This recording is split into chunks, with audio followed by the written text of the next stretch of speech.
జయశంకర్ భూపాలపల్లి జిల్లా కాంగ్రెస్ పార్టీ జిల్లా అధ్యక్షుడిగా పోటీ చేస్తున్నట్లు కాంగ్రెస్ పార్టీ పట్టణ వర్కింగ్ ప్రెసిడెంట్ పిప్పాల రాజేందర్ తెలియజేశారు.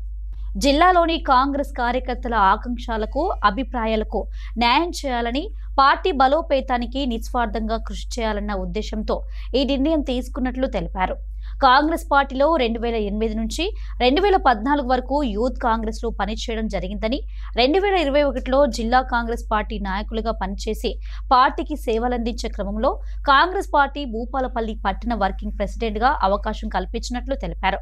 పార్టీని గ్రామ స్థాయిలో నుండి జిల్లా స్థాయి వరకు మరింత బలోపేతం చేసి యువత, మహిళలు, కార్మికులు, రైతులు సహా అన్ని వర్గాలను పార్టీలో చేర్చడం ద్వారా మళ్లీ కాంగ్రెస్ ప్రభావాన్ని నెలకొల్పేందుకు ప్రణాళికబద్ధంగా పనిచేయాలనే సంకల్పంతో ఈ నిర్ణయం తీసుకున్నానని తెలిపారు.